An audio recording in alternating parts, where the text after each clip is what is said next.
الحمدللہ حمدا کثیرا طیبا مبارکا فی۔ Lecture number 22۔ ہر قسم کی حمد و ثنا اللہ خالق کو عرض و سما کے لیے، درود و سلام امام الانبیاء امام المجاہدین رحمت للعالمین پیغمبر علیہ السلام کی ذات و بابرکات کے لیے۔ حضرات و سامعین، آج ہم آپ کے سامنے سورۃ مریم کی فضیلت اور اس کا شان نزول بیان کریں گے۔ سورۃ مریم، اس کی ابتدا 16ویں سپارے کے ربع سے اس کی ابتدا ہوتی ہے اور 16ویں سپارے کے نصف پر جا کر اس کا اختتام ہو جاتا ہے، اور یہ مصحف کے اعتبار سے 19 نمبر صورت ہے اور نزولی اعتبار سے اس صورت کا نمبر 44 بنتا ہے، اور یہ مکی صورت ہے، اور اس صورت کی آیات 98 ہے، اور اس عظیم صورت کے الفاظ 912 ہے، اور اس عظیم صورت مریم، اس عظیم صورت کے حروف 3935 ہے، اور اس صورت کی ابتدا اللہ رب العالمین ان کلمات سے فرما رہے ہیں۔ بسم اللہ الرحمن الرحیم، کاف ہا یا عین صاد، ذکر رحمت ربک عبدہ زکریا اذ نادى ربہ نداء خفیا۔ تو اس صورت کو سورۃ مریم کیوں کہتے ہیں؟ اس صورت کے دوسرے رکوع کے اندر آیت نمبر غالباً 15 سے لے کے 34 تک اللہ رب العالمین نے حضرت مریم علیہ السلام کی داستان اور واقعہ بیان کیا ہے، تو اسی مناسبت سے اس صورت کا نام سورۃ مریم رکھا گیا، اور بعض مفسرین فرماتے اس صورت کا دوسرا نام کاف ہا یا عین صاد بھی ہے، اور اس صورت کی ابتدا حروف مقطعات سے اللہ رب العالمین کر رہے ہیں، اور حروف مقطعات کے بارے میں ہم نے لیکچر نمبر 2 میں سورۃ بقرہ کا جب لیکچر دیا تھا اس کے اندر مفصل بحث کی ہے۔ تو دوسرا نام اس صورت کا کاف ہا یا عین صاد بھی ہے، تو اس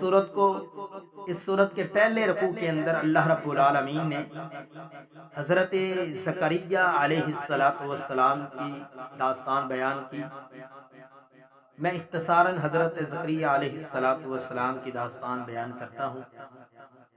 حضرت زکریا علیہ السلام کی غالباً مفسرین فرماتے ہیں 90 سال سے زیادہ عمر ہو چکی ہے،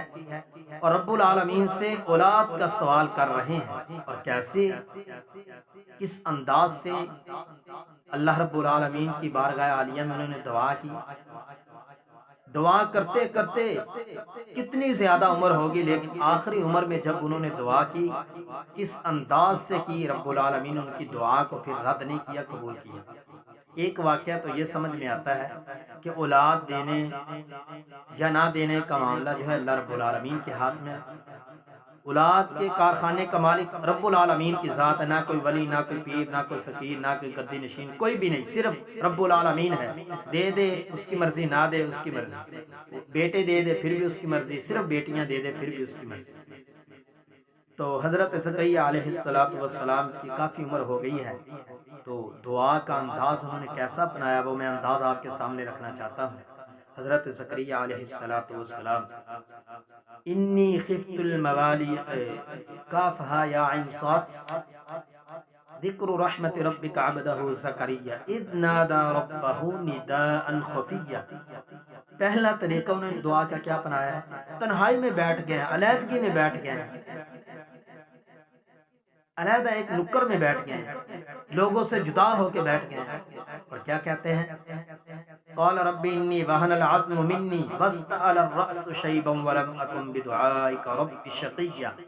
دوسری بات کیا، دوسرا کام کیا کیا؟ انی وہن العظم، رب العالمین کی میری جو ہڈیاں ہیں وہ کمزور ہو چکی ہیں، واستعل الرأس، میرے سر کے بال بھی سفید ہو چکے ہیں، داڑھی کے بال بھی سفید ہو چکے ہیں، شیبا ولم اکن بدعائک رب شقیا، اور مجھ پہ بڑھاپا بھی آ چکا ہے، اور میری بیوی بھی پہنچ ہو چکی ہے، حدیڑ عمر کو پہنچ چکی ہے۔ اپنی سفیدی کے بال اللہ رب العالمین کے سامنے ذکر کیے، اپنے ہڈیوں کا کمزور ہونا اللہ رب العالمین کے سامنے ذکر کیا کہ رب العالمین اس عمر میں مجھے سہارے کی ضرورت ہے، تو اللہ رب العالمین نے ان کی دعا کو قبول کیا اور ایسا قبول کیا کہ میں یارثنی و یارث من آل یعقوب وجعلہ رب رضیہ یا زکریا، اے میرے زکریا انا نبشرک، ہم تجھ کو ایسی خوشخبری دیں گے بچے کی، نسمہ یحییٰ، حضرت یحییٰ کی خوشخبری دی، اور اللہ رب العالمین نے فرمایا اے زکریا اس کا نام بھی میں رب العالمین نے یحییٰ رکھا ہے۔ دیکھیں حضرات محترم، آج کسی کے گھر میں بچہ پیدا ہونا، ننہان والے کہتے ہیں ہم نے نام رکھنا ہے، دادکے کہتے ہیں ہم نے نام رکھنا ہے، ماموں کہتے ہیں ہم نے رکھنا ہے، چاچو کہتے ہیں ہم نے رکھنا ہے، تائے کہتے ہیں ہم نے رکھنا ہے، دوست کہتے ہیں ہم نے رکھنا ہے، باپ کہتا ہے میں نے رکھنا اپنے بیٹے کا نام، ماں کہتی میں نے رکھنا ہے۔ الغرض کیا حضرت زکریا کے شان ہے اور اس کے بیٹے کی کیا عزت اور مقام ہے، اللہ نے بیٹا بھی حدیڑ عمر میں دیا اور بیٹے کا نام بھی رب العالمین نے خود رکھا۔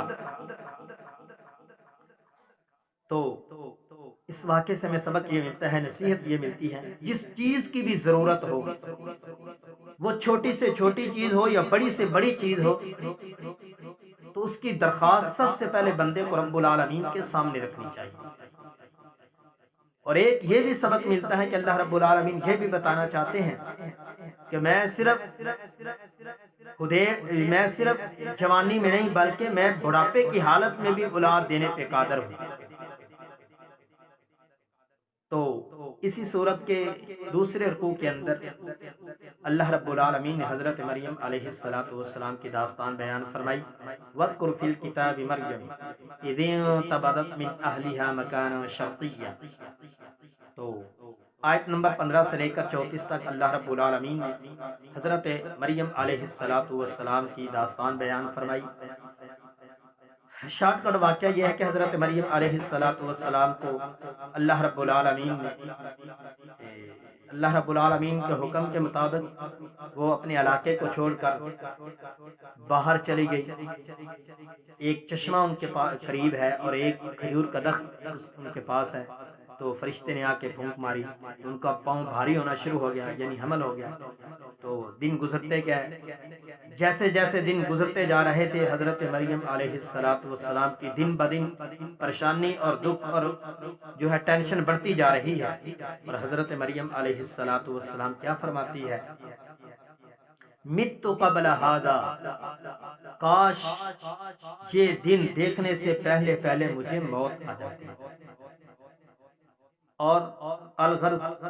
جب بچے کی ولادت ہوئی، حضرت مریم علیہ السلام نے بچے کو گود میں اٹھایا، ایک بچے کی طرف نظر ڈالتی ہے حضرت مریم اور بہت خوش ہوتی ہے، اور جب اس کا سوچ اور ذہن پیچھے علاقے کی طرف جاتا ہے تو بہت زیادہ پریشان اور آنکھوں سے آنسو آنا شروع ہو جاتے ہیں۔ بچے کو اٹھایا اور ادھر کھانے کی کوئی چیز بھی نہیں ہے، تو اللہ رب العالمین نے فرمایا اے مریم وَهُزِّي إِلَيْكِ بِجِذْعِ النَّخْلَةِ، اس کھجور کے خشک تنے کو ہلاؤ، جھنجھوڑو۔ حضرت مریم نے جھنجھوڑا، اللہ رب العالمین نے تر و تازہ کھجوریں عنایت فرمائی اور فرمایا تر و تازہ اس درخت کی جو ہے کھجوریں کھاؤ اور اس چشمے سے پانی پیو۔ تو بچے کی ولادت ہوئی، بچے کو اٹھایا، گود میں لیا، اور جب بیت المقدس کے چوک میں پہنچی حضرت مریم علیہ السلام، وہی بات جس کا ڈر تھا وہی ہوا۔ علاقے کے لوگ جمع ہو گئے، انہوں نے باتیں کرنا شروع کر دی، دیکھو جی مریم کا نکاح نہیں ہوا، مریم کی شادی نہیں ہوئی، یہ بغیر شادی کے بچہ کہاں سے لے کے آ گئے؟ حضرت مریم علیہ السلام خاموش ہے۔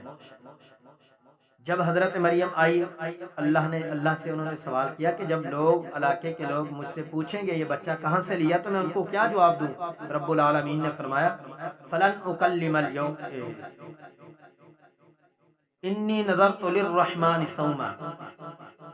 تم نے خاموشی اختیار کرنی ہے، اور جو بھی کوئی بات کرے فَأَشَارَتْ إِلَيْهِ، آپ نے اس بچے کی طرف اشارہ کر دینا، جو بات بھی پوچھنی اس بچے سے پوچھو۔ الغرض حضرت مریم علیہ السلام آئی چوک میں بیت المقدس شہر کے چوک میں آئی تو لوگ جمع ہو گئے، انہوں نے باتیں کرنا شروع کر دی، یا اخت ہارون، اے ہارون کی بہن مریم یہ کیا کام کیا تو نے؟ تو اس واقعے سے قرآن کے اس اسلوب سے یہ پتہ چلتا ہے علاقے کے لوگوں نے ڈائریکٹ حضرت مریم علیہ السلام کو بات نہیں کی، بلکہ ان کے بھائی کا نام ذکر کیا، یا اخت ہارون، اے ہارون کی بہن مریم۔ تو پتہ یہ چلتا ہے جب کوئی بہن قدم غلط اٹھاتی ہے تو اس کے بھائی کی عزت کو بھی نیلام کیا جاتا ہے۔ تو لوگوں نے باتیں کی، حضرت مریم نے فاشارت الیہ، بچے کی طرف اشارہ کیا، تو لوگ پھر باتیں کرنا شروع ہو گئے۔ مریم ایک تو یہ آپ نے کام ٹھیک نہیں کیا، دوسرا کہتی ہے کہ اس بچے سے پوچھ لو، کبھی آپ نے دیکھا کہ دودھ پیتے بچے بھی بولے ہیں؟ تو جتنی بھی باتیں کی، پھر حضرت عیسیٰ علیہ السلام اپنی ماں کی گود سے بولے، انہوں نے کہا قال انی عبد اللہ آتانی الکتاب وجعلنی نبیا، اے لوگو اپنی زبانیں بند کر لو، میں اللہ کا بندہ ہوں اور اللہ کا نبی ہوں، اور اللہ نے مجھے کتاب عنایت کی ہے۔ تو قرآن کی اس اسلوب سے یہ پتہ چلتا ہے جب کوئی بھی بندہ، جو بھی شخص کسی کی ماں کے بارے میں کوئی بات کرتا ہے تو عزت ماں کے دفاع کے لیے سب سے پہلے اولاد کھڑی ہوتی ہے، بچے کھڑے ہوتے ہیں۔ یہاں پہ دیکھیں مریم علیہ السلام کو لوگوں نے باتیں کی تو دفاع کے لیے بیٹا حضرت عیسیٰ علیہ السلام کھڑے ہوئے، انہوں نے کہا زبانیں بند کر لو، قال انی عبد اللہ، میں اللہ کا بندہ ہوں اور اللہ کا نبی ہوں، اللہ نے مجھے کتاب دی ہے۔ تو جو حضرت مریم علیہ السلام کو باتیں کر رہے تھے ان کے موقف اور ان کی جو ہے الفاظ تبدیل ہو گئے، وہ پھر کہتے ہیں مریم تیری عزت کا ستارہ بلند ہو گیا، مریم تیری شان اور مقام بڑھ گیا ہے، مریم تیری عزت جو ہے اور زیادہ بڑھ گئی ہے۔ تو جو باتیں کر رہے تھے ان کے الفاظ پھر تبدیل ہو گئے۔ تو حضرات سامعین، پھر اللہ رب العالمین نے حضرت اپنے نبی حضرت، یہ وہ بچہ تھا جو گود میں بولا، تو چند ایک ایسے بچے مفسرین فرماتے ہیں جو گود میں بولے، ایک حضرت عیسیٰ علیہ السلام اپنی ماں کی عزت اور دفاع کے لیے گود میں بولے، انہوں نے جواب دیا کہ میں اللہ کا بندہ ہوں، اللہ کا نبی ہوں، اور دوسرا حضرت یوسف علیہ السلام پر جب تہمت لگی اس وقت بھی بچے نے جواب دیا، اور تیسرا جرید ولی پر جب تہمت لگی تو اس وقت بھی ایک بچہ بولا، اس نے کہا میرا باپ جرید نہیں بلکہ میرا باپ تو فلاں چرواہا ہے۔ تو الغرض حضرت عیسیٰ علیہ السلام